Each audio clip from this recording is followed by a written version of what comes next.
I'm Armando Cuellar, Jr., President of the Weslaco ISD Board of Trustees. This board workshop is being conducted pursuant to Governor Greg Abbott's suspension of certain open meeting law requirements to the extent necessary to allow for telephonic and video conference meetings in response to COVID-19. Notice of this meeting has been posted online for at least 72 hours. The board is meeting by the use of Google Meets and telephone transmission, which allows two-way communication for members of the public during public comments. A recording of this meeting is being made and will be available to the public at a later date. The time now is 5:34, and I call this meeting to order. I'll now begin the roll call. Those board members present signify your presence by saying here or present when I call your name. Mr. Isidoro Nieto? Here. Mrs. Jackie Sustaita? Coach Jesse Trevino? Here. Dr. Jaime Rodriguez? Here. Okay. Mr. Mark de los Santos? Mr. Andrew Gonzalez? Here. And myself. Let the record reflect that a quorum is present, although quorums are not required for workshops. Correct. I believe, correct? Correct. Okay. Item 2, public comments, we have none. They're done. So we go to item 3, discussion on WISD virtual learning program. Dr. Valdez. Good afternoon, President Cuellar, trustees, and members of the audience. Welcome to our board workshop this afternoon. Our workshop features details on Senate Bill 15 and the Weslaco ISD Virtual Learning Program. So this afternoon, the Weslaco ISD Virtual Learning Academy Committee is sharing for discussion Senate Bill 15 details and the WISD Virtual Learning Program rollout. Before I get started with the presentation, I just want to share the information we're going to share involves the creation, the design, and crafting of a very important virtual learning program for our students. And of course, we want high-quality teaching and learning for our students. And so we have carefully created a committee that comprises of different district and campus administrators. And we thought that it was so important to bring these stakeholders together to design in preliminary, right? This is all preliminary, the best possible design for a virtual learning program, because the future of our students' literacy, numeracy, problem solving, critical thinking, all of those skills necessary in order to be an effective and productive citizen are in our hands. And so we have to be extremely careful when we create these programs. And we'll be sharing some data also as far as performance from the virtual learning that occurred in the past. We go on to the next slide. I just want to introduce and share to the audience and to the trustees Senate Bill 15, and there are key provisions to Senate Bill 15. It is still not law yet. It did get to the House floor on Friday, and there are some amendments to it. The House did vote yesterday, and it was passed. It's still waiting for governor's approval.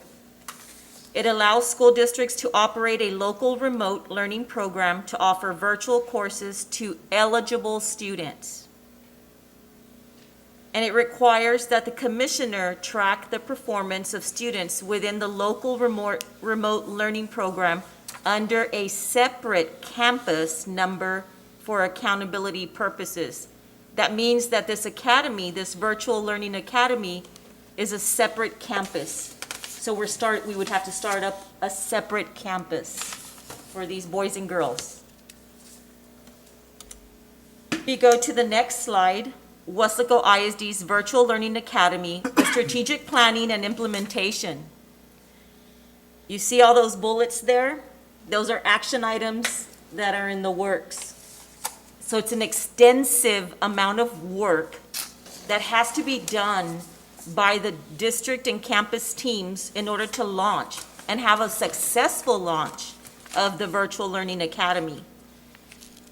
So you see, I'm not going to read all of them there for you, but conduct data analysis based on survey results for pre-qualification, creating the eSchool setup through TEA, configure new ADA attendance codes, establish the budget, develop academy application and execute the process, and conduct the application review. So if we have thousands of applications submitted, those need to be reviewed to see if they're eligible. And the staff will go over those eligibility requirements. We'll have to identify academy support staff based on eligible enrollment. Are we gonna have an administrator in charge? Do we need counseling support? What supports will this academy need in order to meet the needs of all the students enrolled? Selection of the faculty based on student counts, and Mr. Aguilar's gonna get into the details how even the bill, the language indicates how that selection will occur. Plan with administrators, teachers, parents, and students. We'll have to withdraw and transfer student grades and schedule them to the new virtual campus, recreate master schedules, roll out teacher preparation, because there's, in the language of the bill, it stipulates there must be PD on virtual instruction. Plus, we think that it's important for Weslaco ISD boys and girls receiving either special education services, bilingual ESL services, GT services, if they're dual enrolled students or an AP student, all those need to be considered, right? And then design and plan and begin the outreach to parents and students, and we felt it compelled that should host a parent-student orientation. And we have to assess for quality and outcomes, plan for tech support, and create teacher PLC and mentoring. And then we need to create a teacher agreement, because you'll see in the language of the bill that it has to stipulate either the teacher's contract or there has to be in writing a teacher agreement to teach virtually. And of course, there may be other actions that we may have to take that are not noted here. So, given the amount of tests, the work that has to be done, that Senate Bill 15, along with additional items that we as a district need, right? We foresee that those are actions we're going to need.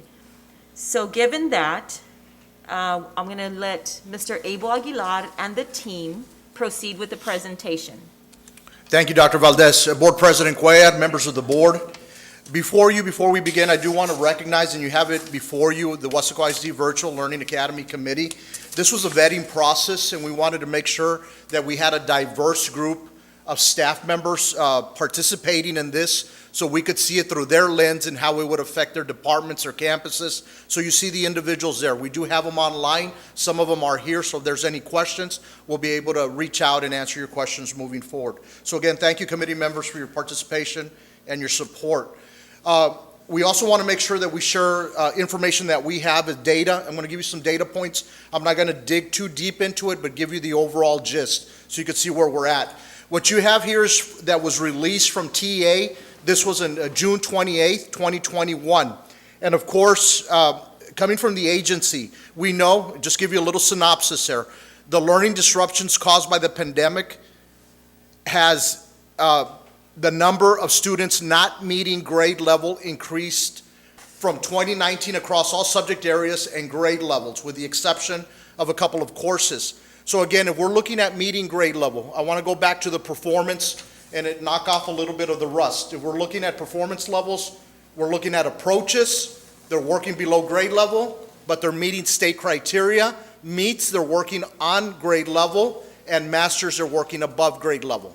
So they're referencing to the meets here, working on grade level.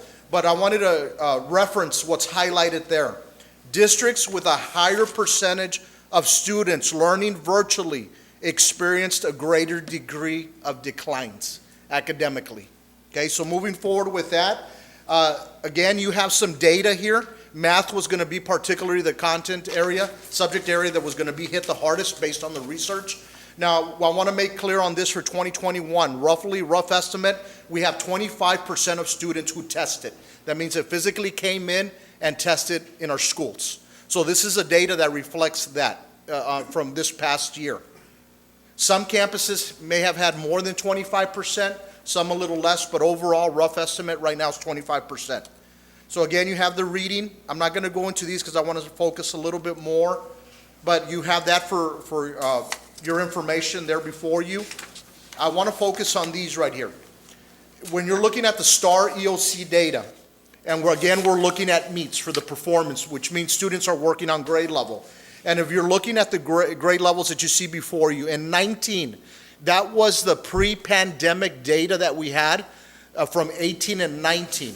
So again, if we're looking at the performance levels for approaches, meets, and masters, our percentages, we always want to say 90, 60, 30. So a good measuring mark for us is always 60% at the meets level, and that's what we're looking at here. So if we look at data in 2019, you see several of those grade levels that were approaching that 60%, which was excellent, and you had a couple of them, one or two there, well, one in particular that did hit 69%, and you'll see in some of the other grade levels. But of the 25 that tested this past year, you see the decline as far as those that were testing that were working virtually. So you see the drop on the performance on STAAR assessment. So what I want to reference to is we are going to be held accountable at the end of the school year on accountability. Okay, as of now, they're still moving forward with accountability, and we are going to be measured, as well as the other districts. What you have there in front of you have the reading. Again, I want to reference that this is only 25% of the students overall. So you see the difference from 18 and 19. 18 and 19, of course, is all our students that tested. So you look at 2021, that's 25%. But again, you see that decline with the exception of what they pointed out in English 2 EOC. That one did have an increase. What you see there, you have some more data. And of course, you see 19, 21. Now, so again, just wanted to share some data points because this is very important moving forward.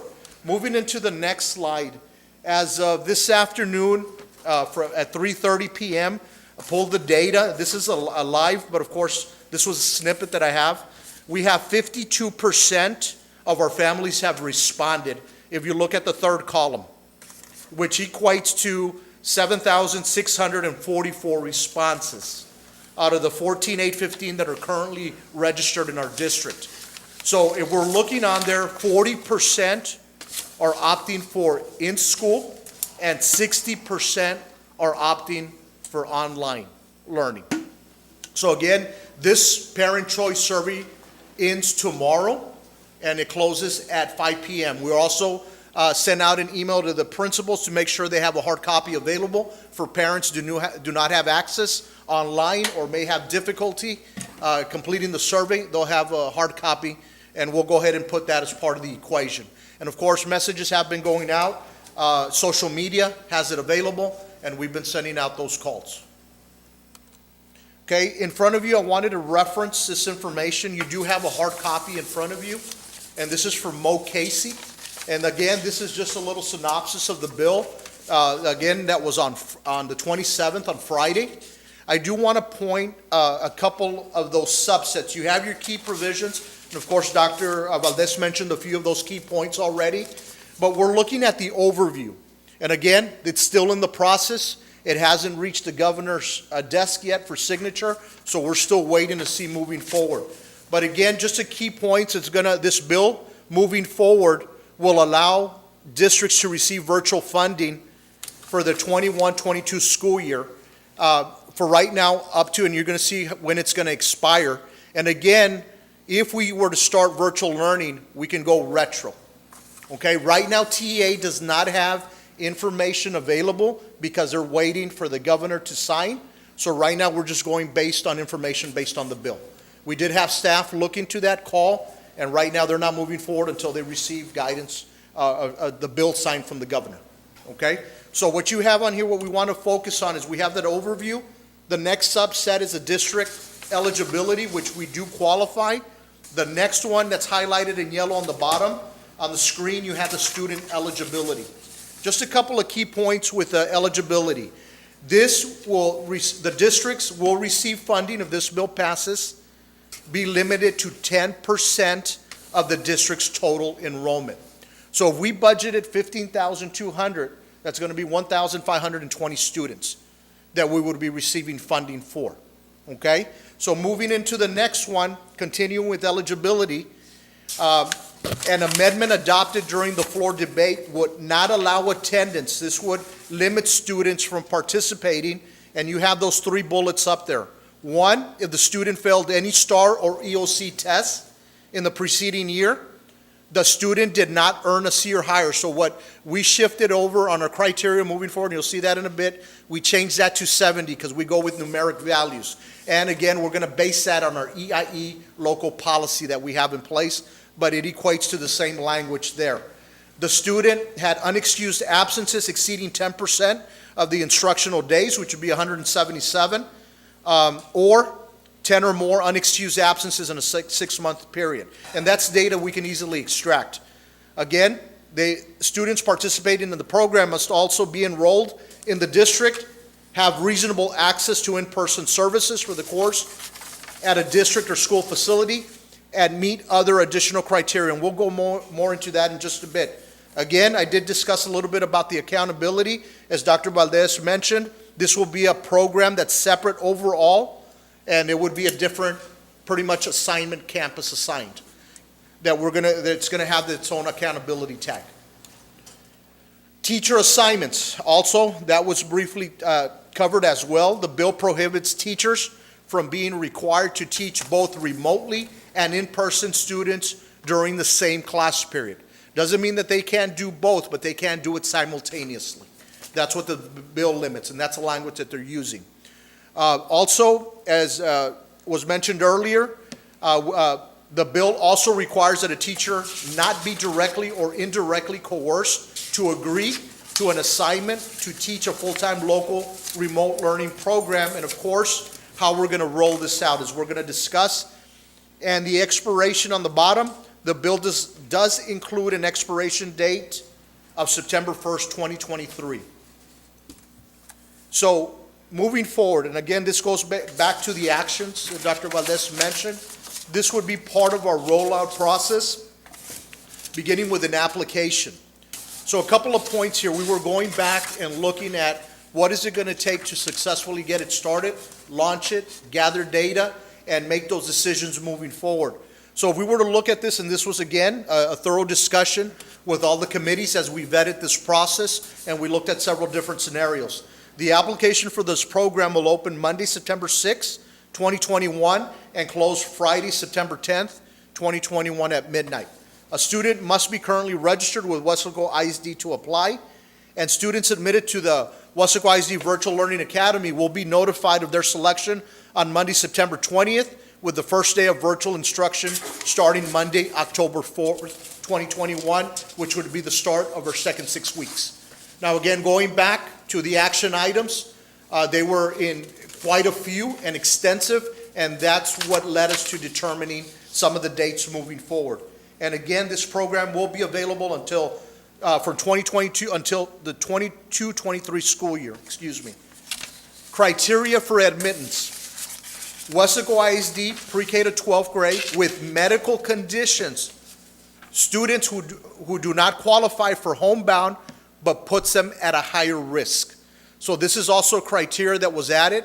The committee felt that this was important, so we decided to add this moving forward.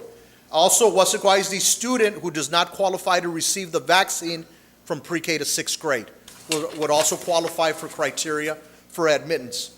Again, students will not be admitted, and I covered that from the document that was shared with you from Mo Casey, so I'm not going to go over all of those points, with the exception that we changed the second bullet to the 70, and it reflects EIE local policy that we have as far as the language. Additional criteria established by the district. This is no behavior intervention records where the student was removed for instruction, and the purpose to remove for instruction because they're more severe scenarios. So that's other criteria that we have in place. What's going to be important is also understanding the participation acknowledgements. Weslaco ISD Virtual Learning Academy students may also participate in extracurricular activities or UIL activities that we have in place. Admitted Weslaco ISD Virtual Learning Academy students will return to in-person learning if they are not making adequate academic progress as per board policies. So if they're not meeting promotional criteria, then that can be criteria to go ahead and put them back into in-person learning. Also, the bill requires that students enrolled in the program be administered a STAAR or EOC assessment in the same manner as an in-person student. So at this point, I'm going to go ahead and turn it over to Mr. Garlick and Mr. Sanchez. Do you have any questions before I turn it over for the potential financial impact? Okay. Let the record reflect that Mrs. Jackie Sustaita joined the meeting at 5:36. Thank you. Okay? Okay. I'm going to turn it over to Mr. Garlick and Mr. Sanchez. Thank you.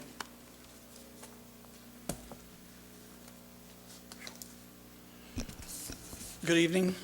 I'm here to provide just some general information on financial impact, and this is basically looking at if we try to push the program beyond the 10% mandated by the state law.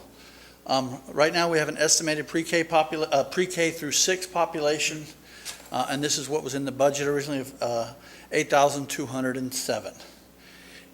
Based on the survey results, if we were to go with everybody who wants to be in the program, which means the state would fund the first 10%, we would have to find money for the next 50%. For pre-K through 6, that means we got to come up with $172,000 a day to replace the ADA and its impact on salaries, et cetera. If we look at the entire pre-K through 12 population, budget's based on a population of 15,200. If we decide to fund up to that full 50% of the students, that would be $318,592 a day. That's based on an estimated ADA cost for this year per student, $41.92. That's what we get reimbursed per student from the state. Another assumption that the state's going to keep the 10% of limitation on the virtual school. As Dr. Valdez mentioned, it's through the House. It could still change with the Senate, but right now that's where we stand. So those are just some figures just to take into consideration. Next slide. Oh, got it.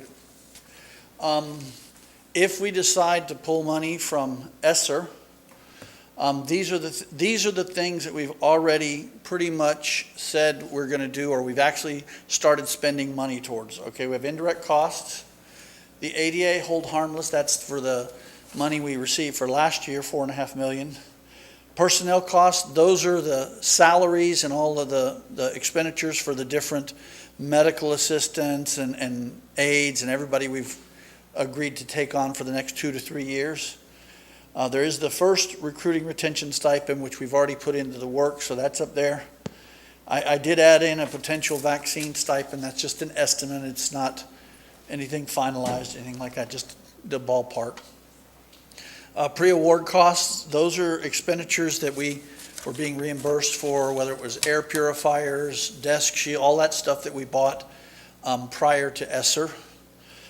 Encumbered expenditures, these are other things that we've already done purchase orders to purchase, whether it's additional air cleaners, whether it's curriculum materials, etc. Under ESSER 3, not ESSER 2, you've got the 20% that you have to spend on learning loss. So counting staffing and everything else, we still need about $8 million that we have to spend directly on the learning loss. So right now between ESSER 2 and 3, we're looking at about $35.5 million that we've kind of already allocated for something. Next, how am I saying next slide here? Okay. Going back to those figures, how much it would cost. Now this is based on if we start at the second 6 weeks, based on the timeline that Mr. Aguilar laid out. I'll go through it pre-K through 6 only. For the second 6 weeks, it'd be almost $4 million we'd have to come up with. Third 6 weeks, $4.3 million for pre-K through 6. If we have it the entire semester, we're doing it almost $8.25 million. And if we do pre-K through 6 for an entire year, we've got to come up with an extra $24 million. Going back looking at if we try to run this across the entire district, For the second 6 weeks, we're looking at about 7.3 million. The third 6 weeks adds another almost 8 million for a total for first semester of 25.3 million, give or take. If we try to run the entire district for the whole year, it's going to cost us almost 45 million that we have to come up with. So that's just a ballpark, what the impact is we make these decisions. As far as ESSER 2 goes, if we go into ESSER 2 right now, we can get rid of it, all of the HVAC and construction, which is HVAC, that's the only construction left.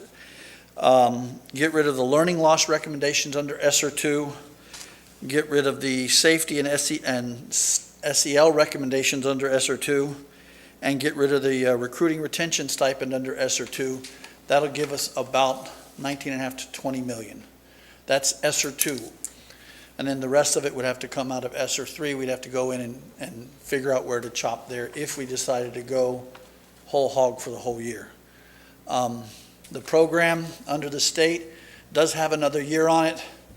ESSER will will not have much to do. It'll be pretty much expended, but mostly by the end of the year.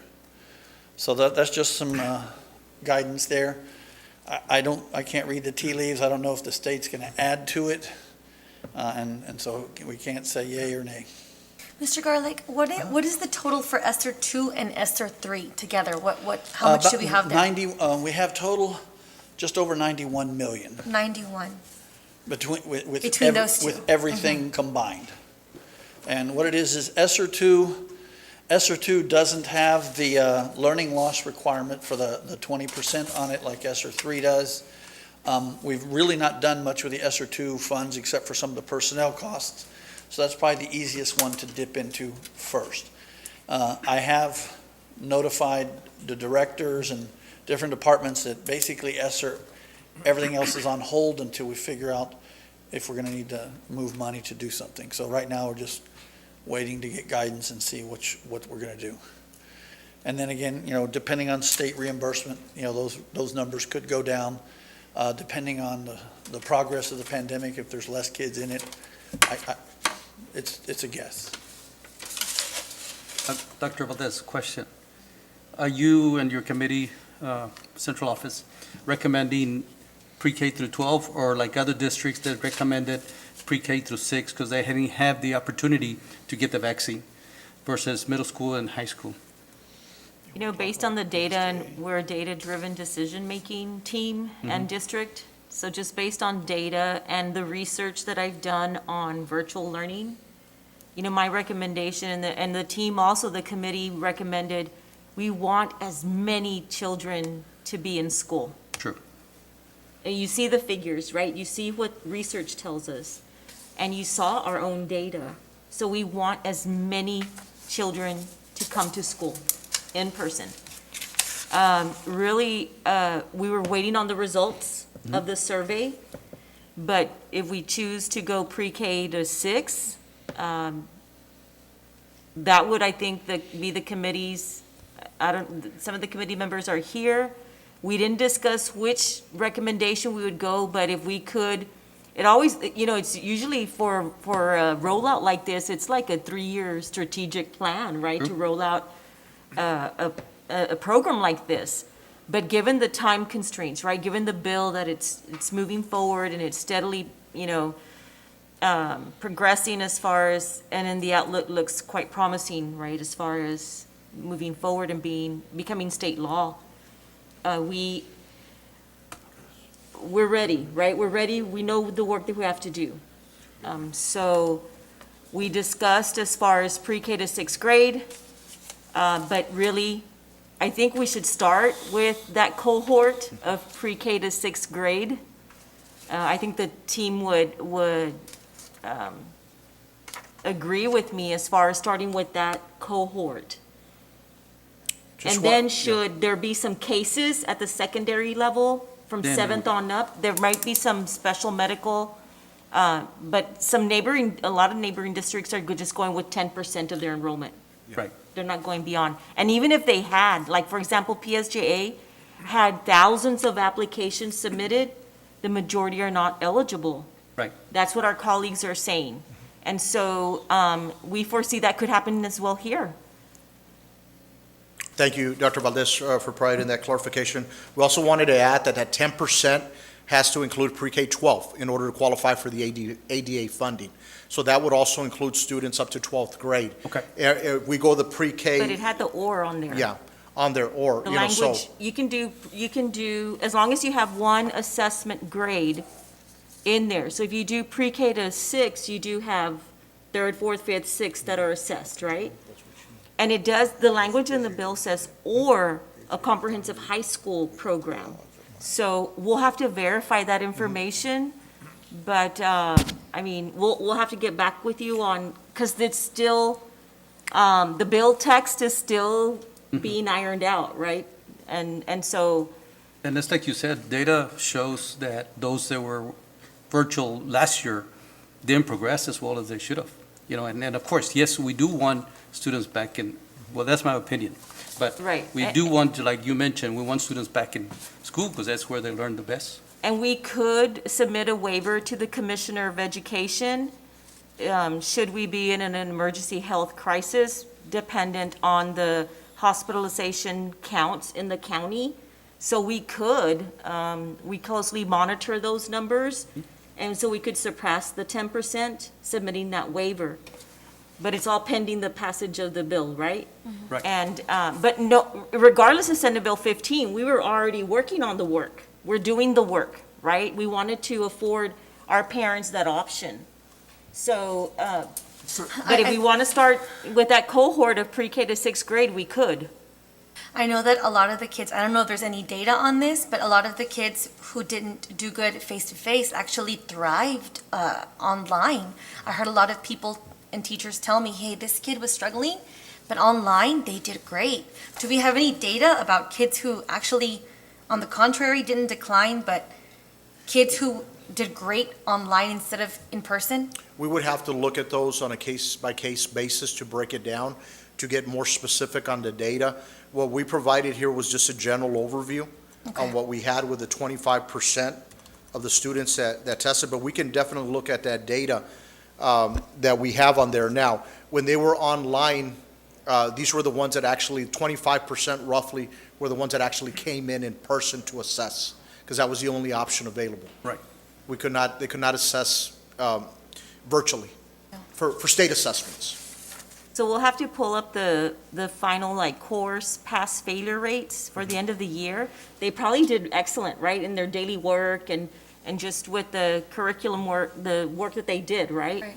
As far as Weslaco ISD curriculum, but for those that tested, that small, the 25%, obviously the data reflects on the state assessment. It was Correct. quite the contrary, but they could have in their coursework done better online. So we'll provide that data. And you're correct. There's been some, you look at some of the cases where they do flourish through virtual instruction. Right now, we can only base it on what we have on those that tested, because it was still a choice, for parents to, whether they wanted them to come in or test or not. So that's the data that we have. Looking at the last page on the potential financial impact, that 50%, since the SBA 15, or the bill would be giving back 10%, isn't it really 40%? Well, no, that's actually 60%. We're deducting the So we're- 10%. We would have to come up with money for the other 50, because most of the survey is about 60% saying virtual. 60%. Okay. So 60 virtual, 10% we're going to get from the state. We're going to have to come up with the other 50 if we go that route. Oh, that's kind Right. of So confusing. the bottom Okay, so right, it's the last column, 60%. the 60%, that's where That's Mr. what I Garland was used Right. that percentage there. Because so far, 60% of our parents that have responded to the survey Right. are requesting online learning. And a lot of the ones, the big numbers that I see on the survey of people who want online are the Secondary. secondary, The secondary. high school and middle school. Right. I was surprised. They're I the know, ones that. that are surprises not- me. Yeah, that's really surprising. Wow. One of my concerns with the data, on the data is, obviously, last year it was a crash course for a lot of these students, for the teachers, for everyone, as far as how effective the virtual learning that was taking place, was it effective, was it ineffective, was it, nobody had ever been prepared for the type of year that we had last year. So based off of all those things, I don't know how accurate our data really is, because if we look at 25% of the science kids that tested, they actually increased a little bit. I think history increased by, they dropped by 2%. Biology, I don't know why, I thought I had seen, The seventh grade, I know that it increased. was it another grade level? Yes, I know it was another grade level that had increased. Yeah, there were some grade levels, Coach Trevino, that did show an increase. For example, if I'm looking at English 2 EOC, then they went 47% out of 25 roughly. They had So they had an increase. I thought I was seeing things, Anna, okay. Numbers get a little blurry sometimes. So that's my concern on the data itself. I know, was there learning loss? Yes. But is it just because of the students themselves? I don't think so. I think there was a flaw in the whole educational system. It wasn't just Right. the student Weslaco, itself right. or the teacher itself. It was the way things were presented to the students. Sitting in front of a computer from 8 o'clock to 2 or 3 in the afternoon I don't think that's feasible or doable in any culture. So I don't know, I know we were trying to incorporate, trying to get the most out of the situation, but I think sometimes you do better with less. Maybe half of the day instruction and the other half, obviously there's 100 ways to skin a cat, so but I'm just questioning the data itself and how effective it really, we can take that into consideration. What about, I know, Doctor, we're talking about setting up another campus, Yes. and would the ratios be changing as far as the classrooms? Would the teachers be able to take on more students? That's all part of the strategic planning that's rolling out. I mean, Okay. we just met yesterday, we're getting everything together, and if the bill, let's say it passes and then, next week, or we should still need another couple of weeks to execute the plan, but that's a lot. I mean, all that goes into, even thinking about high school and GPA. If it's a separate school, there's so many details to uncover, right, and plan for. Now, I don't mean to be a Debbie Downer or anything, but we all have the same vision and goals for our district. We all want our kids to thrive academically. We want to keep them safe at the same time. I'm speaking as a parent right now of kids who are in the district. I'm coming back from a day of waiting 2 hours at the doctor, 3-hour wait line. Everybody's sick, everybody's getting tested. We've had a couple of deaths. It's a scary thing what we're going through.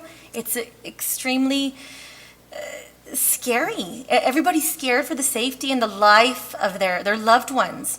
And I was looking through all the data, but in the back of my head, I'm just thinking, but how many kids are sick and how many cases do we have? We want to have them succeed academically, but we also want to keep them safe. And that's the plan that we all have. And how are we going to get there? Well, we're trying to figure that out.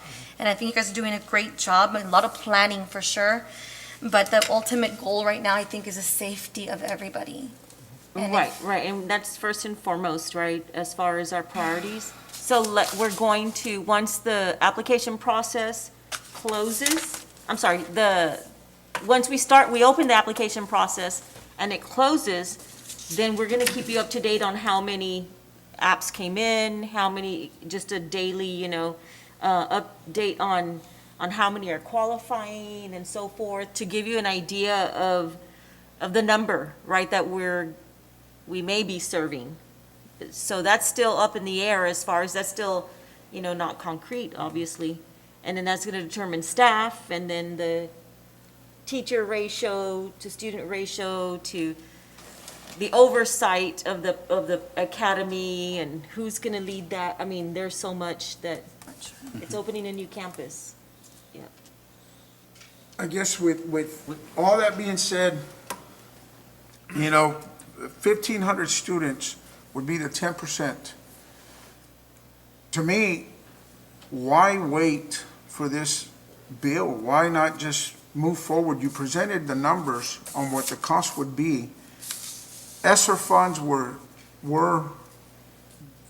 are given to the district with all, and if they're gonna limit, we have a district size of 15,000 students plus 15, or right now it's 15,200. Why wait if we're gonna only be compensated for 1,500 kids? Coach, we're not waiting, the work's That's what- moving. Yes. We're moving forward.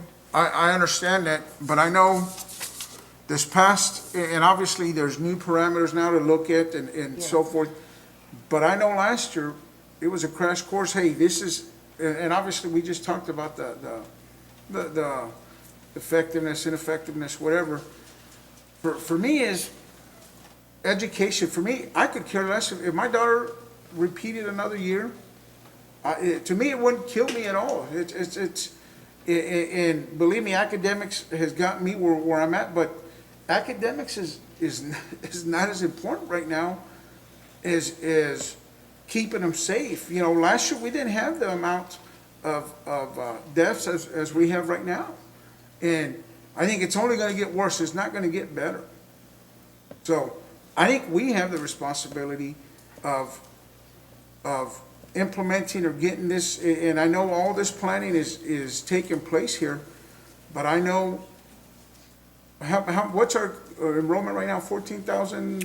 We're a little over 14,000 right now on our enrollment. So we have about 1,200 students out there Yes. that unaccounted for that are either enrolled at IDEA or the other school down the road, or are sitting at home because they refuse to enroll into a school district right now with the situation that we're in. Yes, So sir. that's my concern right now tonight. Correct. So just to be accurate on what we currently have enrolled, it's 14,815. That would be the second column, total number of students that we have registered and enrolled in our schools. Yes, I saw those. So 50%, if we would go pre-K through 12, would be about 7,000 kids in a virtual academy. Yes. And that would be, I'm thinking of a campus. It would have several principals, or how would this even, that's you guys that Right, you're going that's to take care all. of, right? But it's virtual, you guys are, okay. Correct. I'm trying to, in my head, see how this would work, but okay. Yeah. You guys take care of that. It's an online school, and so we'd have Okay. to look at it that way and then see how we're gonna staff it. But I think the pre-screening of the application process and see who's interested, and let's see those numbers. And something the parents need to be, I'm Go sorry. ahead, Ms. Jackie, go ahead. I was just going to add, just to finish, the parents need to be really aware of that if their kids would qualify, you have to be on top of their grades, you have to be on top of if they're going to be attending class. It's very, very strict Right. policy to be We would even have a able to virtual parent orientation. Okay. Sure. Mr. So Garlick? basically, all I was going to refer to was, I have a niece that is very young, and my brother was asking me these questions yesterday. Brother, I submitted for the virtual, but I, just based on what we got last week, that más o menos what may come out, he wasn't aware of the The criteria. criteria. That's all coming down from the state now. Okay, so just so that we can get it online, for those of our parents that submitted that they would want to participate virtually, make sure that they see it, and at the end of the day, I think Ms. Jackie said it well. We're more concerned about the safety of our staff and our students, so let's just Right. continue. You guys are doing an amazing job, really. All of you that are in here and those that are online, thank you for your time, because it is important, and it's important to all of us.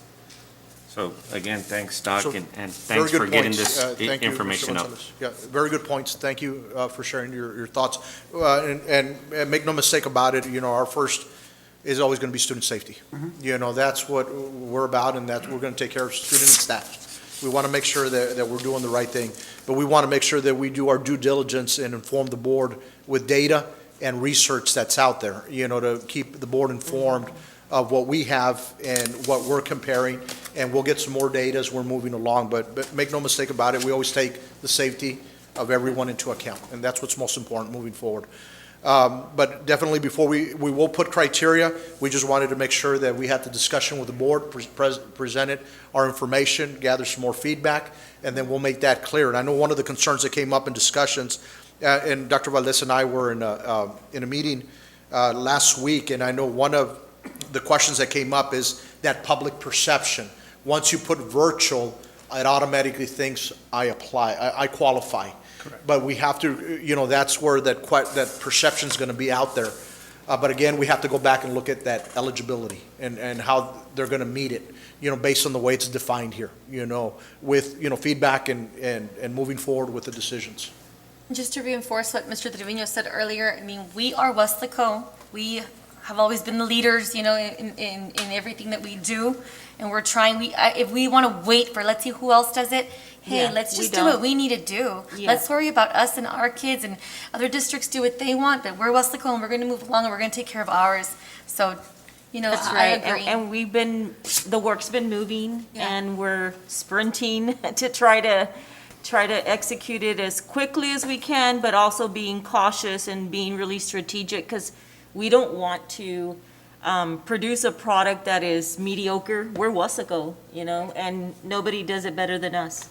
And that's what we want to deliver to the parents, the community, and the children. And we want to take care of our teachers, right? Make Right. sure that they're taken care of, and all the support staff that's going to have to provide, whether it's district or campus support, right? To have everything in place. So we're sprinting, we're to that finish line of launching it and not waiting for Senate Bill 15. Any other questions regarding the proposed plan? Thank you. No, thank you very, very much for all the information. Thank for you, your all of feedback. you. Comments and feedback? Appreciate your hard work. Thank you. Thank you. Thank you, Chris.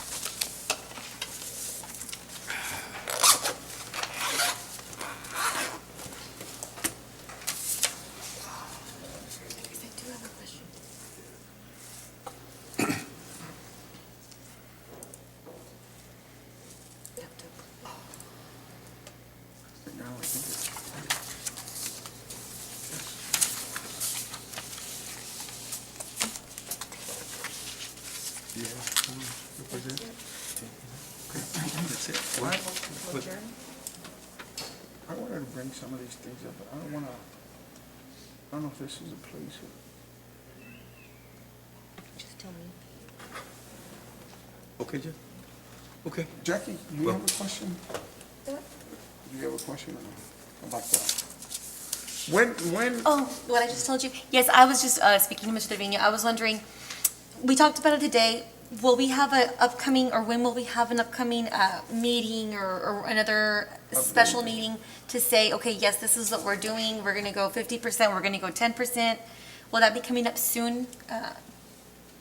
We're opening up the application process September next the week. 6th. So Okay. that's next week. So I would think that the following, we should already have some data. Based on For the you. applications and, So okay. we can have another workshop or special meeting. Okay, because I know I'll be getting the question, when are we going to know, or when are we, it's there, after September? 6. Yes. Turn in the application, then Turn we'll in the know it's application starting 10%, September 6th. 50%, 20%, okay. If the information that's gathered will justify taking some kind of action, then a workshop would be in order, followed by a special board meeting for us to act on what we want to do with it, right? Correct. Okay. Yes. so we could meet, I guess, on either. And remember, we also have that 13th or waiver. 17th. If the bill passes, we can submit a waiver Okay. based on those numbers that we have. Anyways.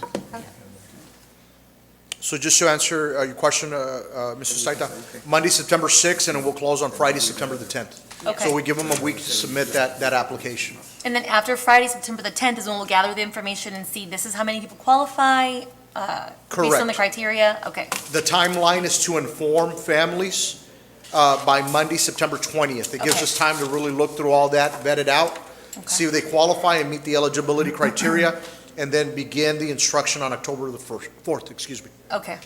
Mr. Aguilar, have we started to reach out? I saw the numbers. We got about 385 kids roughly unaccounted for. Have we started reaching out to them and calling, checking to see if they are going to enroll? Yes, sir. So, great question, Coach Trevino. Yesterday, we did discuss that because during this process of enrollment, pre-registration with the concerns that are out there, many families were seeking homeschool. Okay, so this will give them the opportunity when campuses clean their roster to seek back. We were going to open it back up. As a matter of fact, we had the discussion yesterday to seek those families to try to give them this opportunity to apply if they're interested in that application process. And then we'll go through the vetting process to see which students qualify and are eligible.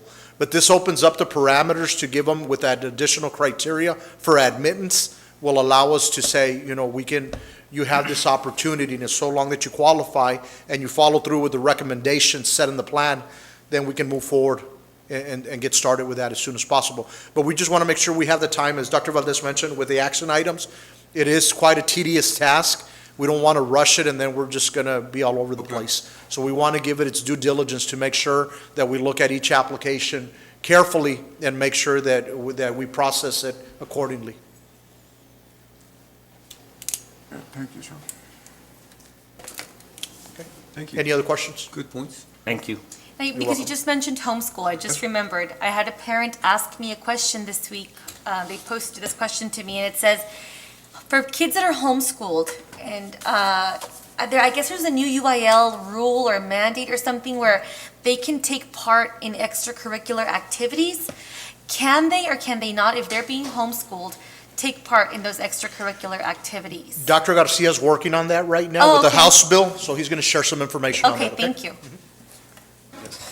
Good evening, Mr. President, Dr. Valdez, members of the board.